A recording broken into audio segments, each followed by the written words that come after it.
말씀 주보에는 25절까지 나왔는데 오늘 요한복음 20장 19절에서 23절까지 말씀 우리 같이 보도록 하겠습니다. 요한복음 20장 19절에서 23절까지 말씀.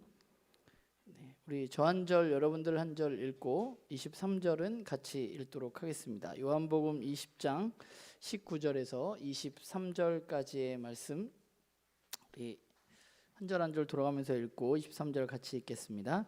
이날 곧 안식 후 첫날 저녁 때에 제자들이 유대인들을 두려워하여 모인 곳의 문들을 닫았더니 예수께서 오사 가운데 서서 이르시되 너희에게 평강이 있을지어다.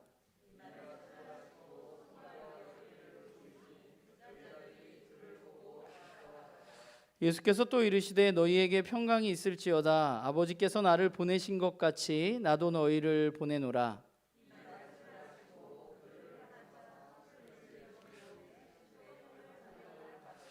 너희가 같이 읽읍시다. 너희가 누구의 죄든지 사하면 사하여질 것이요 누구의 죄든지 그대로 두면 그대로 있으리라 하시니라. 아멘. 제가 잘 몰랐는데 우리가 코로나 전에는 말씀을 일어나서 읽었더라고요. 네, 그래서 다음 주부터는 일어나서 우리 같이 말씀을 여러분들과 잊혀진 게 많아 한 2년 동안 그래가지고 잊어버리고 있는데 주보를 보다 보니까 그렇게 써 있더라고요. 그래서 아무튼 다음 주부터는 우리 같이 주님이 주신 말씀 읽을 때는 우리 다 일어서셔서 우리 함께 말씀 읽도록 하겠습니다. 여러분 한 번도 가보지 않은 곳으로 여행을 떠난다는 것은 굉장히 설레는 일이기도 하지만 또 한편으로는 두려운 마음을 갖게 하는 일이죠. 그리고 예상치 못한 일들이 준비를 많이 해도 예상치 못한 일들이 너무 많잖아요. 예전에 가족들하고 일본에 여행을 가게 됐는데 이제 뭐 거의 처음 가니까 잘 준비해서 갔을 거 아닙니까? 물건도 잘 챙기고 출발을 했습니다. 근데 여행이란 게 그렇게 생각만큼 내 생각대로 착착착착 진행이 되면 되는데 그렇게 되지 않는 경우들이 많죠. 그래서 아니나 다를까 둘째 날이 됐는데 문제가 생겼습니다. 제가 일본에서 렌트를 해서 자동차를 타고 다녔는데 그 아쿠아리움을 갔다 나왔는데 바퀴에 바람이 빠진 거예요. 펑크가 나가지고 제가 뭐 일본어가 되겠어요. 그래서 일본어도 안 되고 영어도 잘 안 되고 그래서 어쨌건 뭐 이래저래 통화를 해가지고 스페어 타이어로 교체를 하고 그 인근에 있는 한 1시간 정도 되는 그 렌트카 업체의 분점 같은 데 가서 타이어를 바꾸고 여행을 이제 계속 다녔습니다. 잘 다니다가 돌아오는 날이 됐는데 이제 공항으로 가는 길에 뭐가 차 좀 또 이상한 것 같아요. 근데 옆에서 도로에서 공사를 하고 있었는데 그 공사를 하시는 분들이 저희를 막 보시면서 막 소리를 지르고 막 빵빵거리고 막 이러는 거예요. 그래서 저 사람들 도대체 왜 그러나 했는데 또 펑크가 난 겁니다. 거기가 한 8차선 정도 됐어요. 되게 큰 길이었는데 비행기 시간은 얼마 안 남았고 그래서 마음은 쪼여오는데 펑크가 또 나서 그러나 감사한 건 그저께 한번 펑크가 났기 때문에 잘 가를 수 있다는 거죠. 제가 그래서 하는데 또 잘 안 되더라고요. 근데 너무 감사한 건 그 도로 공사를 하시던 분들이 정말 자기 일처럼 오셔서 말도 안 통하는 저한테 그 타이어 교체해 주시고 또 차량도 이렇게 가게 해주시고 굉장히 큰 도로였기 때문에 그랬는데 좀 도와주셔서 다행히 비행기를 잘 타고 돌아올 수 있었습니다. 여행이란 그런 거죠. 준비를 잘 하고 가도 쉽지가 않을 때가 많습니다. 그런데 저는 안 가봤는데 패키지 여행은 좀 다르잖아요. 준비가 좀 부족하더라도 지역을 잘 알지 못해도 가이드만 잘 따라가면 되는 거잖아요. 저는 가보질 않아가지고 모르는데 그 뭐 뭉쳐야 뜬다 이런데 보니까 깃발 들고 가는 사람만 잘 쫓아가면 그 여행에 무사히 무탈하게 마칠 수 있는 게 패키지 여행일 텐데 저는 우리가 예수님의 제자로서 예수님을 따라서 살아가는 삶이 그런 여행하고 비슷하다는 생각을 하게 돼요. 우리는 부족하지만 가이드 되시는 주님만 잘 따라가면 내가 아무리 아둥바둥 준비해봤자 뭔가 문제가 생기기 마련이고 가이드 되시는 그분을 잘 따라가면 그분이 드신 깃발만 잘 쳐다보고 그것만 놓치지 않으면 저는 우리가 이 여행을 무사히 마칠 수 있을 것이라고 생각합니다. 오늘 본문은 예수님이 부활하신 날의 이야기입니다. 예수님이 다시 살아나셨습니다. 그리고 요한복음을 보면 누구에게 나타나셨냐 하면 막달라 마리아에게 나타나셨죠. 그곳에 사랑하는 제자 베드로도 있었습니다. 그래서 막달라 마리아가 제자들에게 예수님이 살아나셨다고 알려주었습니다. 예수님이 다시 살아나셨다는 이야기를 들은 제자들은 어땠을까? 거 봐라, 주님이 말씀하신 대로 주님이 다시 살아나셨구나 하고 기뻐했을까? 성경은 우리에게 그렇게 말하지 않습니다. 제자들은 누구도 예수님이 살아나셨다는 말을 믿지 않았습니다. 오늘 본문을 보면 그들은 어떻게 했어요? 오히려 두려워서 문을 걸어 잠그고 함께 모여 있었습니다. 분명히 예수님의 시체는 없어졌습니다. 그렇기 때문에 당시에 로마 군인들과 유대인들은 예수님의 제자들을 분명히 의심했을 거예요. 왜냐하면 예수님이 살아있을 때 자기가 죽고 난 다음에 3일 만에 다시 살아날 거라는 것을 여기저기 이야기하고 다녔기 때문에 실제로 그런 일이 일어났다고 믿지 않고 그런 일을 꾸밀 수 있는 사람은 제자들이라고 생각했었을 것 같아요. 그래서 제자들을 아마 찾아 나서고 의심했을 겁니다. 그들이 시체를 훔쳐갔다고 유대인들이나 로마 군사들은 생각했을 거예요. 이 소식을 들은 그들은 두려웠고 그래서 문을 걸어 잠그고 숨어 있었습니다. 그들은 여전히 부활의 소식을 들었지만 두려움에 사로잡혀서 문을 걸어 잠그고 자기네들끼리 모여 있었어요. 그런데 오늘 본문에 그런 그때 두려워해서 문을 걸어 잠그고 함께 모여 있는 그곳에 예수님이 나타나십니다. 문을 잠갔지만 예수님은 오늘 본문에 보면 갑자기 그들 가운데 서셨어요. 어떻게 오셨는지는 잘 모릅니다. 부활하신 몸으로, 부활하시기 전의 몸과 부활하신 후의 몸은 분명히 다른 것입니다. 그렇기 때문에 제자들은 예수님을 잘 알아보지 못해요. 엠마오로 가는 두 제자도 못 알아보고 예수님을 봐도 예수님인지 잘 알아보지 못합니다. 그런데 예수님이 어쨌건 그들 가운데 두려워하고 있는 그들에게 오셔서 하신 일은 뭐냐면 평화의 인사를 그들에게 이야기하십니다. 너에게 평강이 있을지어다 하고 나서 하신 일이 뭐예요? 예수님의 손과 예수님의 옆구리의 못과 창의 자국을 제자들에게 보여주셨습니다. 제자들이 그것을 본 이후에 어떻게 됐냐 하면 그것을 본 이후에야 제자들은 부활하신 예수님을 알아보고 기뻐했습니다. 부활하신 주님이 자신들과 함께 한다는 사실을 알았을 때 그들의 두려움은 사라지고 그들은 기뻐하기 시작했습니다. 그런데 문제가 있습니다. 여기 문제가 뭐냐 하면 부활하신 주님이 제자들과 그렇게 영원히 함께 하시면 좋은데 부활하신 주님은 이제 떠나신다는 거죠. 제자들과 영원히 함께 하실 수가 없어요. 그게 14장부터 계속해서 예수님이 제자들에게 이야기하신 내용입니다.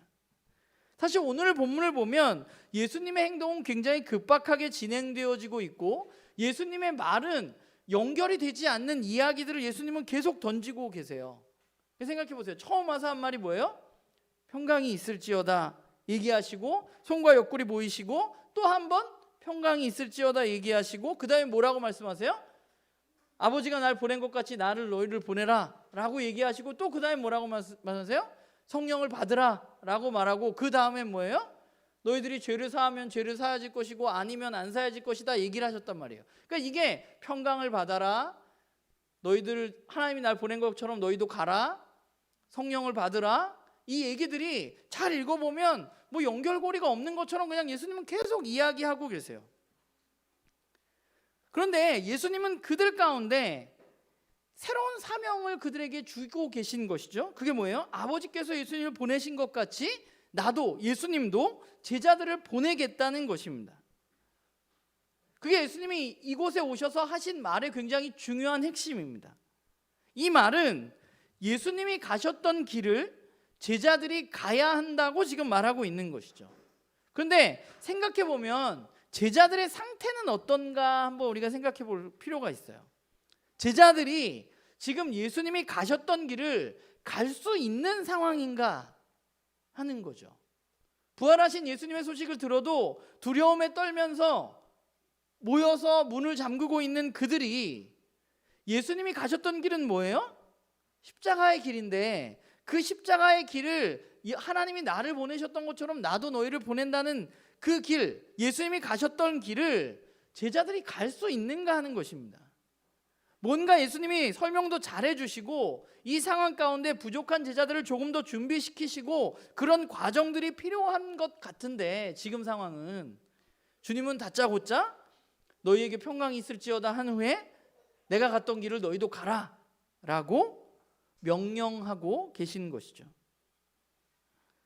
저는 우리가 그리스도인으로서 살아가는 삶을 살아갈 때 오해하고 있는 게 있다고 생각해요. 그 오해가 뭐냐 하면 내가 준비되면 뭘 할 수 있겠다는 생각이 아닌가 생각해 봅니다.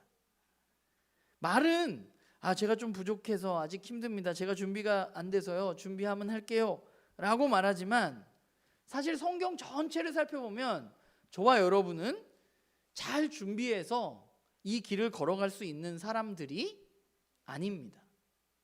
우리는 그걸 알아야 돼요. 예수님은 제자들이 예수님의 십자가의 의미와 부활에 대해서 잘 이해하고 예수님이 선포하셨던 하나님 나라 복음에 대해서도 잘 이해하고 가르칠 수준이 되고 이제는 부족함이 없을 때, 두려워하지 않고 밖으로 나갈 수 있을 때 그들에게 사명을 맡겨주신 것이 아니라 여전히 부족하고 여전히 두려움에 떨고 여전히 십자가의 의미와 부활도 잘 모르고 예수님 말씀하신 하나님 나라도 잘 모르는 그런 상태에 놓여 있는 그들에게 예수님 말씀하신 거죠. 너희도 내가 갔던 길을 가야 돼 라고 말하는 거예요. 제자들은 오히려 저와 여러분보다 상황이 더 안 좋습니다. 우리는, 저와 여러분은 그래도 십자가의 의미 정도는 우리가 이해하고 있잖아요. 우리가 십자가를 믿으면 구원받을 수 있다 라고 있는데 제자들은 그것도 몰라요. 지금 아무것도 모르는 사람들이야. 그냥 예수님이 3년 동안 쫓아다닌 거예요. 예수님이 여러 번 부활하실 것이라고 말씀하셨음에도 불구하고 그들은 부활의 이야기를 들어도 믿지 않는 사람들이에요. 지금 그들은 잡힐까 봐 두려워서 문잠그고 모여있는 사람들이에요. 그런데 예수님이 그들에게 나타나셔서 한 말이 뭐냐면 너희들 이렇게 해야 돼 설명하시는 게 아니라 가장 먼저 하신 얘기는 평화의 인사와 더불어서 너희들이 내가 갔던 길을 가야 한다고 말씀하시는 거죠. 저와 여러분이 걸어가는 이 길이 준비가 돼서 걸어가는 게 저는 아닌 것 같아요.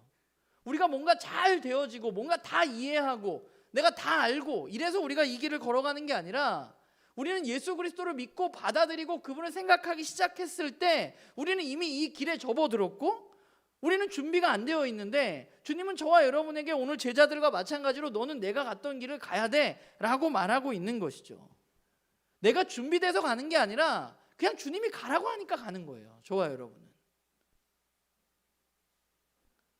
그러니까 우리가 뭔가 내가 조금 더 준비해야 돼, 내가 조금 더 잘하면 뭘 할 수 있을 것 같아, 이런 생각을 우리는 좀 버리는 게 우리에게 필요해요. 왜냐하면 이 일은 저와 여러분이 준비할 수도 없고 아무리 잘 준비해도 제대로 할 수 있는 일이 아니에요. 제가 뭐 거기서 펑크가 2번이나 날 줄 알았겠어요? 제가 알기로는 2박 3일인가 3박 4일이었어요. 네. 근데 2번. 세상은 그래요. 준비를 아무리 해도 우리가 준비하지 못한 부분들이 있어요. 주님은 우리에게 뭘 더 준비하라가 아니라 너희들이 이 길을 가야 한다고 지금 말씀하고 계신 것이에요. 근데 준비 안 된 제자들이 가야 하는 길은 어떤 길인가 보면 예수님이 가셨던 길, 십자가의 길입니다. 십자가에서 여러분은 어떤 일이 일어났나요? 십자가에서 일어난 일 중 가장 중요한 일이 뭐예요? 저와 여러분의 죄의 문제가 해결되어졌다는 것입니다. 사망의 권세가 패배했다는 것입니다. 그게 십자가의 핵심이죠. 그리고 예수님이 가셨던 길의 핵심이에요. 예수님이 결국 가셨던 길은 뭐냐면 누군가의 죄의 문제를 해결하는 길입니다. 하나님과의 온전한 관계를 이루도록 하는 길이었습니다. 그런데 그 길을 누가 해야 되느냐? 이제 제자들이 해야 되는 거죠. 예수님을 믿는 사람들, 예수님을 따르는 사람들. 예수님은 오늘 분명히 말씀하세요. 자신이 하나님께 보냄받았던 그 길, 그 길을 너희들도 가야 한다고.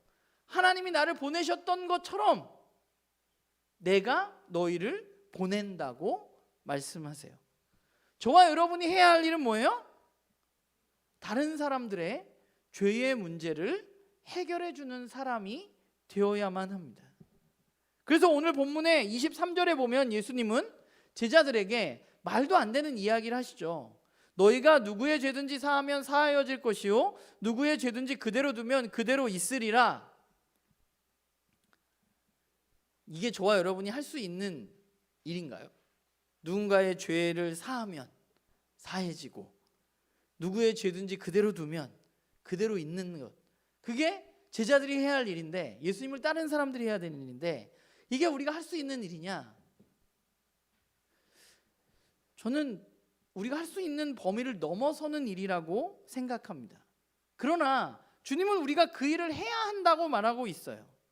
죄의 사함의 문제, 그러니까 죄의 문제를 해결해야만 합니다. 그런데 우리 스스로 이걸 해결하는 게 아니라 이미 해결되어진 일이기 때문에, 예수님에 의해서 그 일이 해결되어졌기 때문에 이제 제자들은 예수님이 하셨던 그 일을 다른 사람들에게 알림으로 말미암아서 그 일이 이루어지게 되는 것이죠.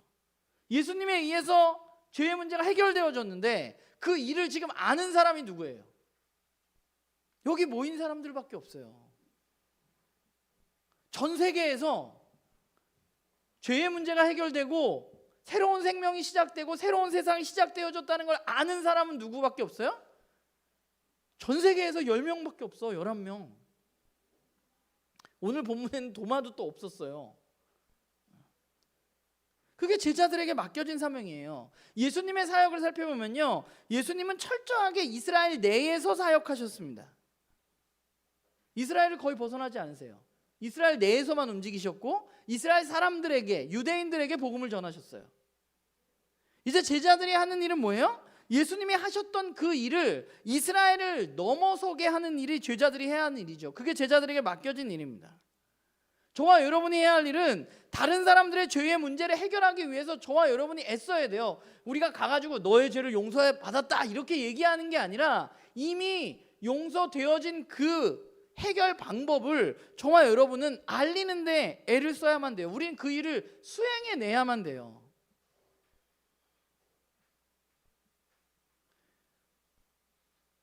우리는 그럴 능력이 안 되지만 주님이 이미 그 일을 하셨기 때문에 우리는 예수 그리스도를 통해서 죄의 문제가 해결되어졌다는 사실을 알기 때문에 이 일을 아직 그 일을 모르는 사람들에게 증거해야만 하는 것이죠. 그게 제자들이 걸어가야 할 길입니다.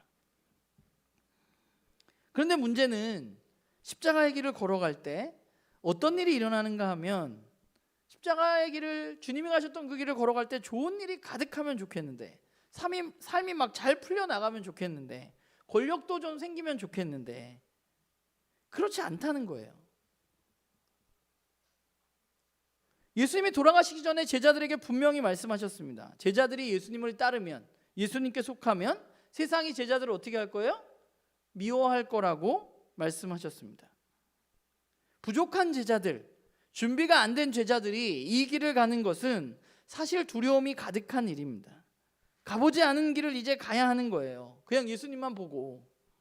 그것도 세상적인 성공이 보장된 길이 아니라 이 사람들이 해야 할 주된 일은 뭐냐면, 다른 사람의 죄의 문제를 해결하기 위해서 나의 자기 희생적인 사랑으로 다른 사람들의 죄의 문제를 해결해 주기 위해서 평생을 살아가야 하는 사람들이 바로 그리스도인들입니다. 이 내용이 성경에 가득해요. 바울도 하나님 나라 백성으로 살아가는 것은 고난과 뗄 수 없다고 말했고, 예수님은 세상이, 예수님께 우리가 속하면 세상이 우리를 미워할 것이라고, 제자들에게 너희들 회당에서도 쫓겨나고 이제 죽는 일도 발생할 것이라고 이야기하셨습니다.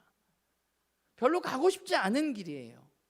더군다나 지금 두려움에 가득해서 그 방에 모여있는 제자들에게 그 길을 가기 싫은데, 두려운데, 그런데 주님은 그런 제자들에게 무엇이라고 이야기하시냐면, 2번이나 연속해서 너희에게 평강이 있을지어다.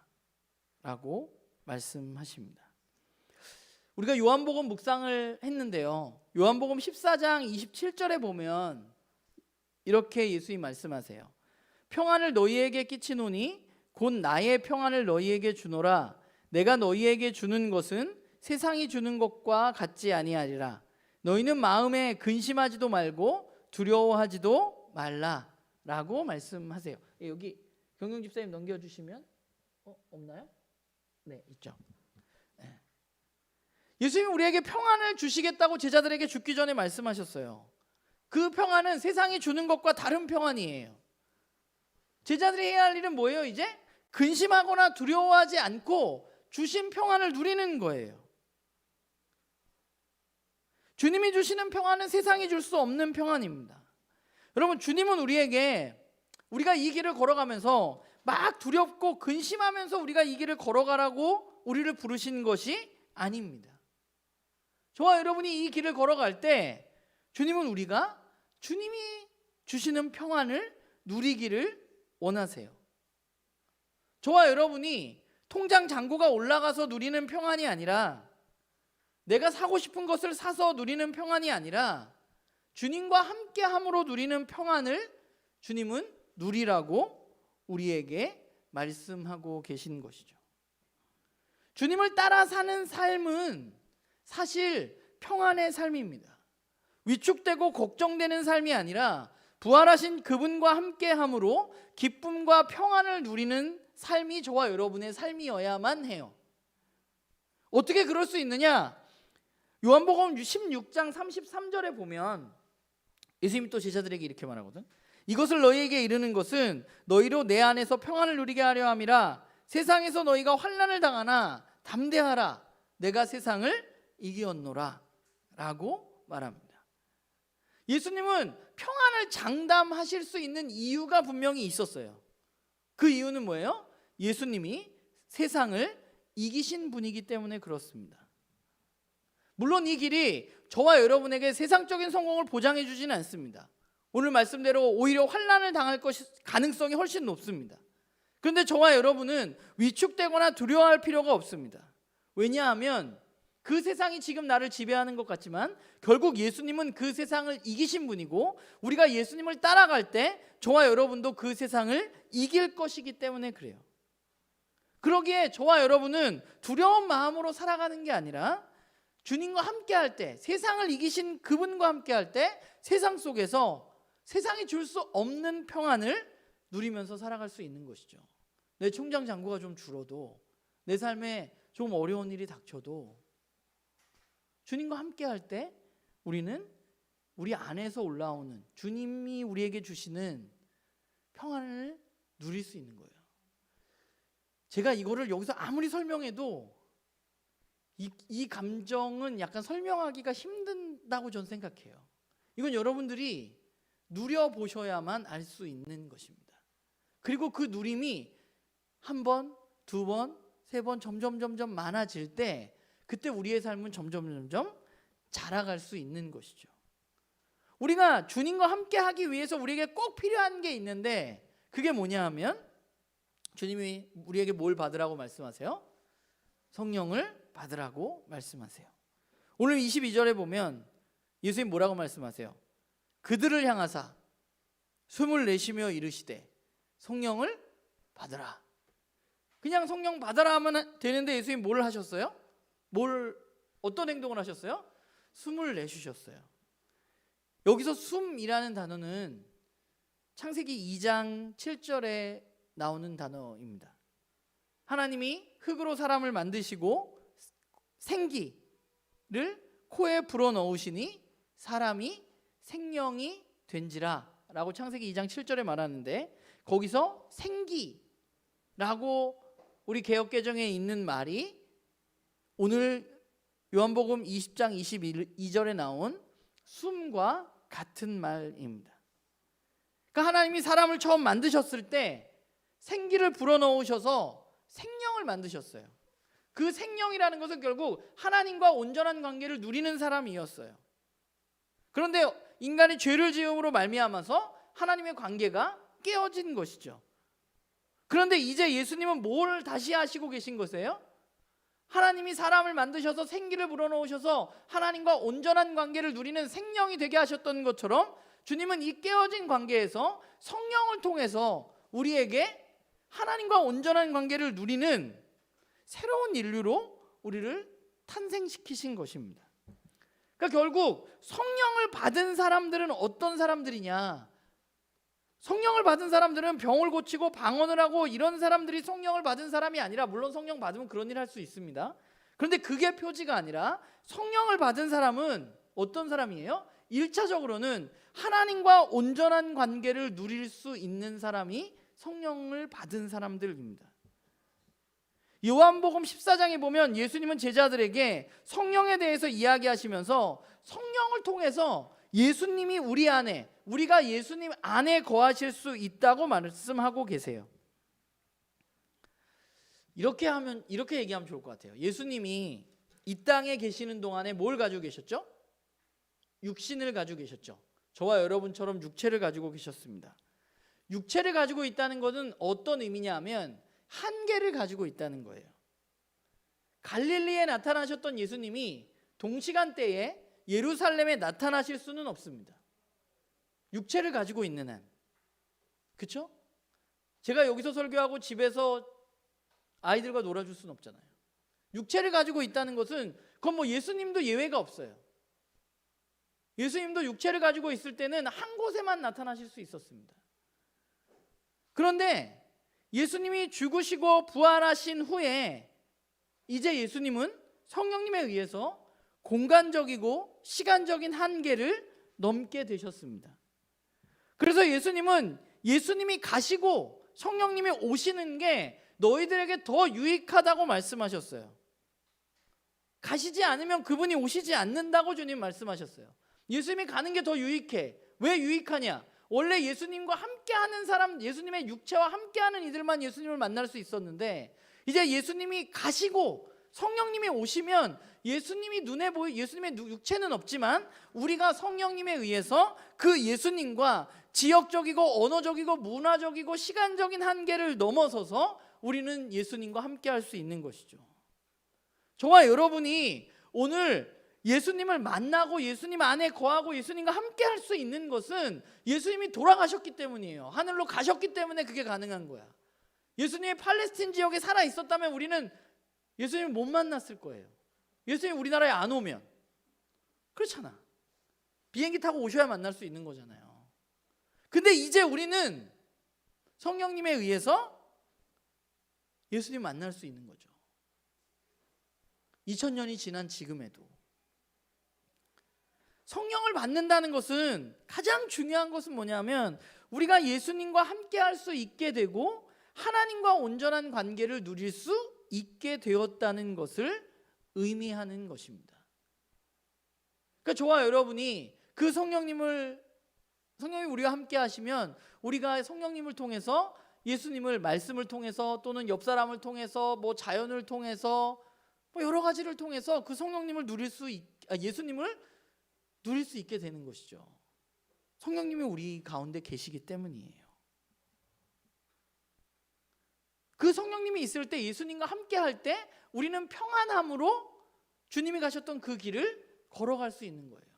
주님이 십자가의 길을 걸어가시면서 물론 마지막에 겟세마네 동산에서 고뇌하긴 하셨지만 그분이 그렇다고 슬퍼하거나 두려워하셨던 것이 아니에요. 두려워하시지 않는 이유는 뭐냐면 하나님의 말씀의 근거에서 움직이고 있다는 확신이 있었기 때문이에요. 저와 여러분도 마찬가지입니다. 우리가 하나님의 말씀의 근거에서 움직이고 있다는 확신이 우리에게 있다면 우리는 사실 두려워할 필요가 없어요. 우리가 진리를 위해서 움직이고 있다면 우리는 두려워할 필요가 없어요. 우리는 평안을 누리면서 그 길을 걸어가는 겁니다. 그러면 성령님은 우리 가운데 오셔서 예수님을 만나고 예수님을 경험할 수 있게 하시는데 또 다른 어떤 역할을 하시느냐? 성령님은 저와 여러분이 예수님을 따라서 살아가는 이 길을 걸어갈 수 있도록 우리를 도우시고 힘주시고 우리를 위해서 기도해 주시고 처음 여행에서 이야기했던 가이드 같은 분이 저는 성령님이라고 생각해요. 우리를 올바른 길로 이끄시고 가이드들이 하는 일이 뭐예요? 그 여행지를 잘 소개하고 잘 보여주는 거잖아요. 우리를 올바른 길로 이끄셔서 구원의 영광을 누구보다 가장 잘 우리들에게 누릴 수 있도록 보여주시고 열어주시는 분이 바로 성령님이신 것이죠. 우리가 그 길을 걸어가는데 지치고 힘들면 우리에게 힘을 주시고, 우리가 길을 잃으면 우리에게 길을 가르쳐 주시는 분이 바로 성령님이에요. 또한 성령님은 우리에게 맡겨진 사명을 우리가 잘 감당할 수 있도록 우리에게 능력을 주시는 분이십니다. 우리가 너무 잘 알아서 앞에 쓰지도 않았어요. 이거 사도행전 1장 8절 다 알고 계시죠? 한번 우리 외워볼까요? 오직 성령이 너희에게 임하시면 너희가 권능을 받고 예루살렘과 온 유대와 사마리아와 땅끝까지 이르러 내 증인이 되리라 하시니라. 오직 성령이 우리에게 임하시면 우리가 뭘 받아요? 권능을 받아. 권능을 받아서 하는 일이 뭐예요? 증인이 되는 거예요. 유대를 넘어서서 온 세상까지 주님의 증인이 되는 거예요. 성령님이 임하시면 어떤 일이 일어나냐면 저와 여러분이 증인의 삶을 살 수 없었는데 능력을 주셔서 우리가 증인의 삶을 살아갈 수 있게 되는 것입니다. 제가 개척할 때 제가 원래 개척을 안 하려고 그러다 개척을 했잖아요. 그죠? 그 얘기는 많이 아니까. 개척해서 제일 두려웠던 게 뭔지 아세요? 저 신북의 2층 예배당에서 예배를 드릴 때 제가 저희 아내랑 주임만 있었는데 제일 두려운 거 뭘 것 같아요? 아 맞아, 새로운 사람이 오는 거야. 저 문 오늘 예배 드릴 때 저기를 통과해서 누가 모르는 사람이 들어오지 않을까. 그게 제일 두려웠어요. 왜냐하면 내가 할 수 있는 게 아무것도 없어. 제가 가르쳐 줄 수 있는 게 별로 없었어요. 잘 알지도 못했고 두려웠어. 그런 사람들 만나는 거. 뭐 쉽게 말하면 증인의 삶을 살 준비가 저한테 안 돼 있었던 거죠. 두려웠어요. 근데 제가 이번에 우리 유정자매 지난주에 세례 받았잖아요. 유정자매를 만나는 동안에 두려움은 없었습니다. 예, 제가 굉장히 설레는 마음으로 유정자매를 만났었는데 그거예요. 내가 할 수 있는 게 아니야. 주님이 나와 함께 하시면 두렵던 그 일이, 증인의 삶이 나에게 주님이 주시는 능력으로 기쁨과 평안과 감사로 그 일들을 감당할 수 있게 되는 것이에요. 처음에 새로운 사람 들어오면 내가 저 사람한테 뭘 해줘야 되지? 우리 교회가 해줄 것도 없고 난 뭐 가르쳐 줄 것도 없고 이런 생각 엄청 많이 했거든요. 그땐 복음을 잘 알려줄 수 있는 능력도 없었던 것 같아요. 부족한 사람은 여기까지 끌고 오신 거예요. 한 10여 년 동안. 너무 감사하죠. 그러니까 우리가 할 수 없지만 그분을 따라서 그냥 매일매일 이렇게 살다 보면 저처럼 한 10년쯤 지나면 이제 복음도 잘 전할 수 있게 되고 증인으로서의 삶을, 아직도 부족한 게 많지만 아직도 모르는 사람들을 만나는 건 떨리고 두려운 마음이지만 그러나 그럼에도 불구하고 그 일들을 잘 감당해낼 수 있는 것이죠.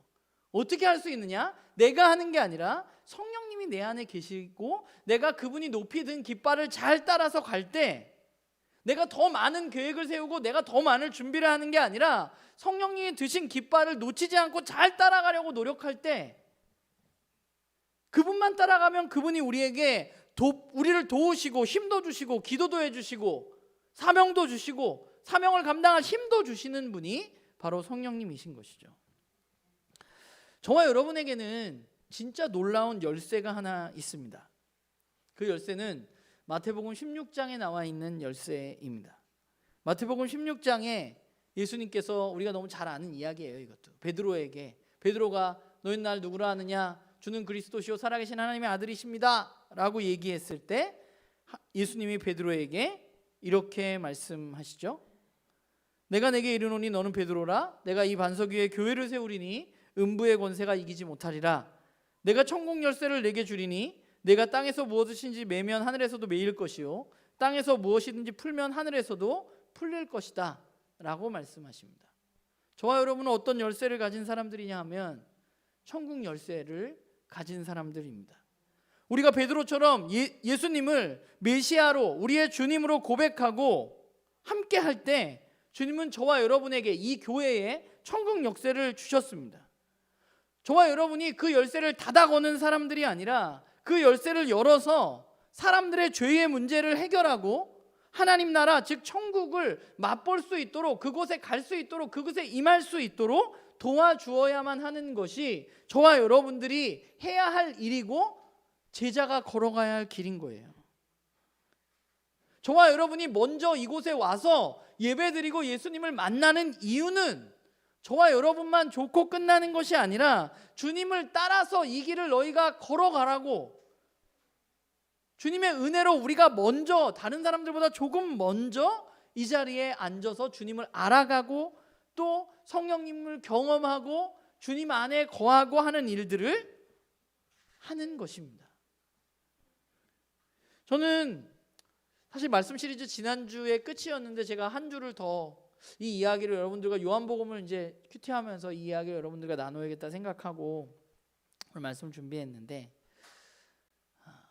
주님은 저와 여러분에게 명령하세요. 아버지가 나를 보낸 것 같이 나도 너희를 보낸다 라고 말씀하십니다. 우리 주님이 가셨던 그 길을 한 걸음 한 걸음씩 성령님과 함께 따라서 걸어가는, 주님이 성령님이 높이 드신 그 깃발을 놓치지 않고 그 깃발을 바라보고 이 길의 끝까지 걸어가는 우리들의 삶에 평강이 가득한 그런 우리 나눔교회 식구들이 되기를 주님의 이름으로 부탁을 드립니다. 기도하겠습니다.